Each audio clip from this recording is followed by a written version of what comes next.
On n'y pense pas, surtout quand on est créatif, à l'étape financement, à l'étape budgétaire, à l'étape rentrée, à l'étape dépense. C'est la partie la moins plaisante de l'entrepreneuriat avec l'administration. On veut juste faire son activité, on veut juste dégager des rentrées financières.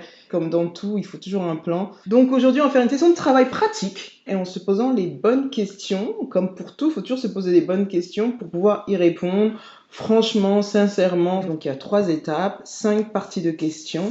Des questions de base. Quel est mon projet? Est-ce une idée? Et si c'est une idée, ça veut dire que je suis juste à une étape qu'on va dire prémisse, que ce soit un produit ou un service. Quel est ce projet qui me demande du financement? Question 2, quels sont et quels seraient mes besoins concrets? Quand tu commences un peu à te développer, c'est des besoins selon ta personnalité. Par exemple, si tu peux gérer tout ça, si tu n'as pas les compétences, si tu n'apprends pas vite, ou si tu peux pas apprendre, ou tu n'as pas envie, tu as le droit. Donc, quels seraient mes besoins concrets? Un lieu de travail. Si tu te connais, tu sais déjà si tu as besoin d'un bureau, ou si tu peux travailler chez toi, ou si tu dois aller dans un coworking space. Prévoir un budget pour tes fournitures d'installation. Il faut inclure aussi, à n'importe quelle étape, même à l'idée, des fournitures administratives et technologiques, des fournitures techniques logicielles. Ensuite, tu as les comptes bancaires. Ça, c'est quand tu commences à rentrer de l'argent. Si tu rentres de l'argent, c'est que normalement, tu as un statut déclaré. Et qui dit compte bancaire pro, dit frais de service. Il faut aussi inclure, donc comme on disait, les déplacements. C'est tout bête, hein, mais par exemple, si tu as un bureau ou un espace de coworking ou si tu as un bureau partagé, il faut inclure tes transports. Si tu as une voiture, il faut compter l'essence, il faut compter l'assurance. Si aussi, peut-être tu peux faire des salons à l'étranger, donc l'hébergement et les frais aussi de bouche. Il faut aussi inclure la formation. Formation, coaching, mentoring, comme tu fais là, hein. Ensuite aussi, il faut inclure, c'est très important, la communication. Donc si tu peux le gérer toute seule et que tu es bonne, très bien.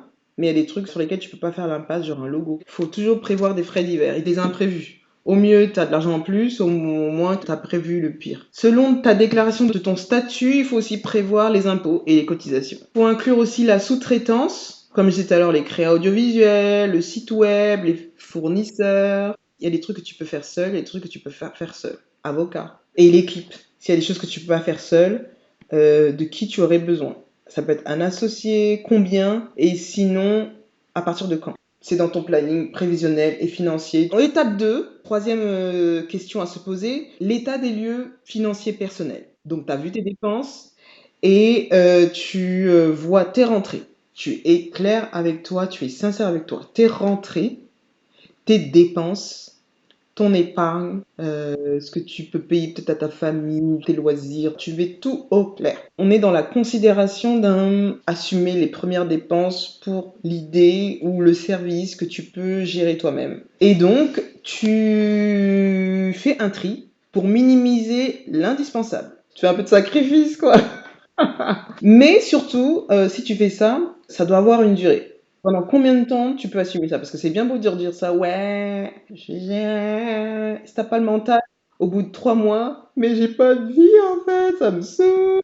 Et puis, t'es un être humain, quoi. Faut se connaître en gros, faut se connaître, mais surtout, faut être raisonnable. Si tu veux pas te salarier, pareil, combien de temps tu peux supporter de ne pas être salarié? Si t'es salarié, est-ce que je peux garder mon poste de salarié et gérer les deux? Sinon, est-ce que je peux prendre un poste salarié à mi-temps? Dans les deux cas, toujours, combien de temps peux-je supporter cette situation et jusqu'à quand? Parce que si tu poses pas cette question-là, tu peux te faire surprendre, hein. Surprendre par le nombre de temps que tu gères cette situation, ce projet qui devient un fardeau. En plus de mon apport personnel, est-ce que je dois penser à un apport externe?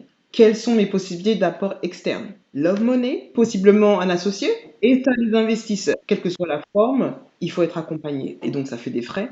Étape 3, c'est la dernière étape. Quelle est ma visite de rentabilité? Quand va-t-il être rentable? Ça dépend de plein de données. Il faut être sincère avec toi-même, avec tes chiffres. Ça va te conduire à décider le type de financement, d'apport que tu as besoin.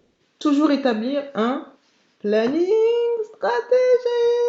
Il faut être concret et réel. Même l'idée. Toujours établir un planning stratégique pour savoir comment et quand avancer. Quand pivoter aussi. Qu'est-ce que je priorise comme activité? Prioriser sur ce qui fonctionne. Pourquoi ralentir? Ça m'apporte pas ou pas assez, j'en fais moins. Il faut prévoir. Ça doit être rentable quand? Si ça fonctionne pas, quand je dois changer ma stratégie? Un planning stratégique te permet aussi de t'organiser personnellement.